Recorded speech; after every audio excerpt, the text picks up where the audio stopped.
Good evening and welcome back to 31 Horror Nights. It's October 12th and tonight's movie is Last Night in Soho. This film is a 2021 psychological thriller horror movie from the UK about a young woman who, in her dreams, can travel back in time to the 1960s.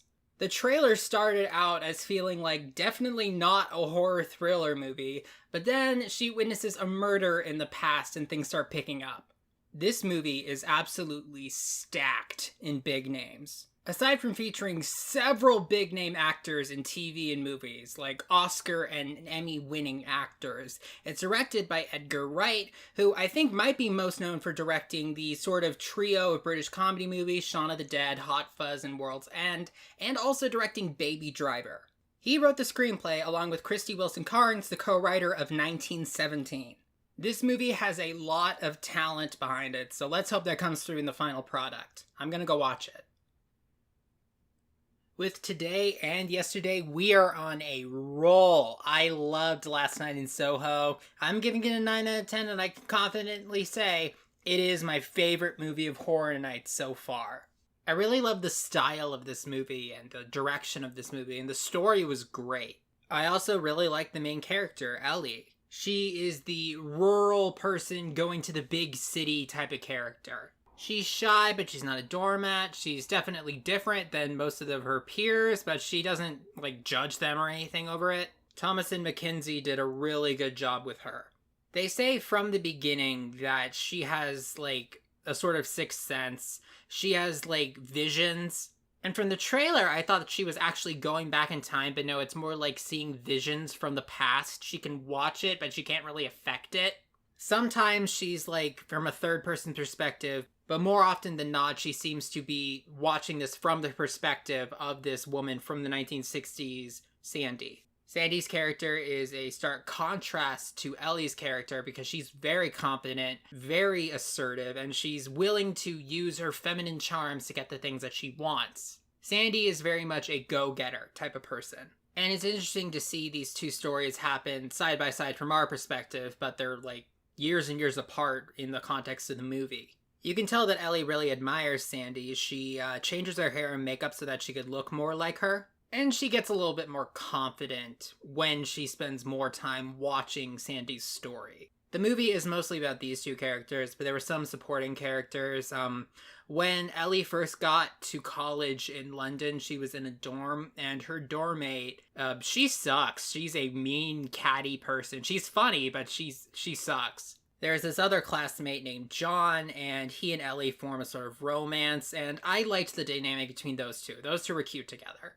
Ellie starts experiencing visions when she moves out of the dorm and moves into, I guess it's an apartment. And right outside the window of her apartment is this neon sign that flashes red and blue all the time, it seems, and that would bug the hell out of me. But it's when she starts sleeping in this room that she starts sort of astral projecting into the past and watching the story of Sandy. Sandy wants to be a famous singer, and she finds a man to be her agent, and he's acting like he's going to, bring her to big things, get her, a headlining show, but instead he sort of, pushes her to be, a backup dancer at, a burlesque club, and this is a seedy club. And once he starts encouraging herself to prostitute herself to big rich men, it becomes clear that he's not really her agent, he's her pimp. There's a lot of really interesting moments of the past blending together with the present, because it starts out with very clear defined lines of this is where the vision starts, this is where the vision ends, but then those lines get more blurry as the movie continues. There's a lot of really good visuals of that. Ghosts of the past, both figurative and literal, are appearing in Ellie's everyday life. I love the aesthetic of this movie. There's a lot of almost film noir nightlife imagery, and it's really, really fun in a lot of its moments, and it can also be very serious too. And it used the red and blue lights a lot. It reminded me of Suspiria, the original one. Last Night in Soho's strengths come from the fact that it's really well acted, it's really well written, it looks gorgeous, it has a compelling story. It's not spectacular when it comes to the scares and the thrills. I mean, it's not bad. It's definitely really good at the points where you sort of get the mind warp, past and present bleeding together. Just like yesterday's movie, this one kept me invested and it had a satisfying ending. I do have a couple problems with the ending, but it still was a very good ending for this movie. I would definitely recommend it. It may not be particularly scary, but it is a beautiful movie and it is a lot of fun. And I want to go into some spoilers now. Obviously, I talked about the sort of rising conflict, which is that in the past, Sandy isn't getting what she wants out of this. In fact, she is finding herself at a very low place and putting herself in a place that she never wanted to be. And Ellie is not having fun either, just watching it.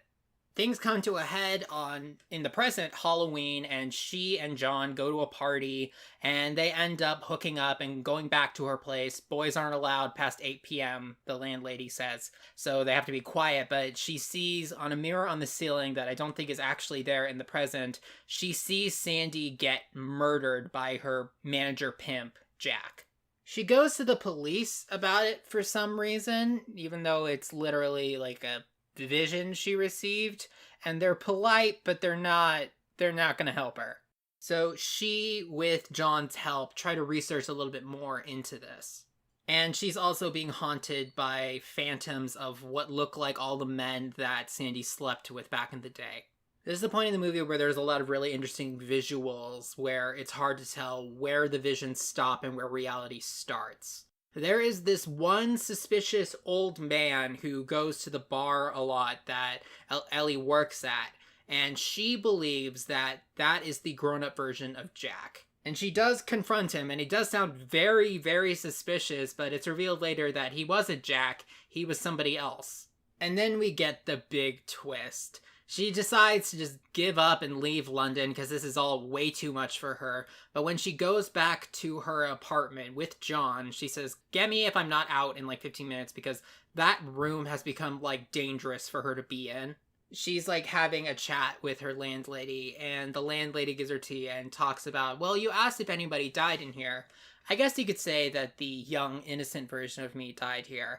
And it's revealed that the landlady is the grown-up version of Sandy, who didn't die that night. In fact, she killed Jack and went on to kill many, many other men that she had to sleep with.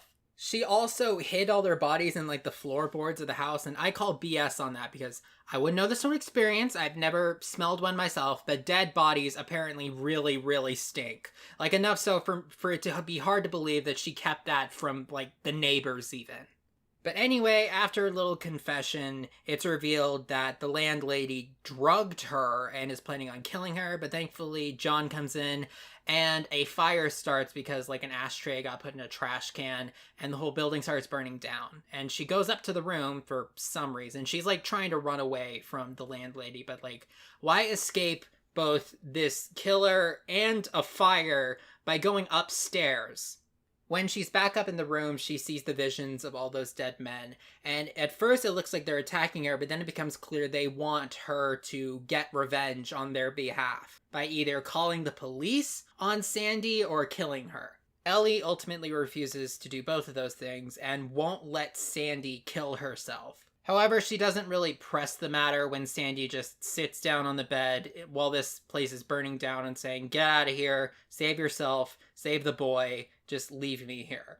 And this is a point where I do have an issue with the movie. Both, like, sort of the movie and Ellie are very sympathetic towards Sandy. I would argue a little too sympathetic. Obviously, she had a hard life. She was a woman doing nightlife in the 1960s, obviously. But still, she killed a bunch of people. And the movie seems quite eager to just sort of brush that aside.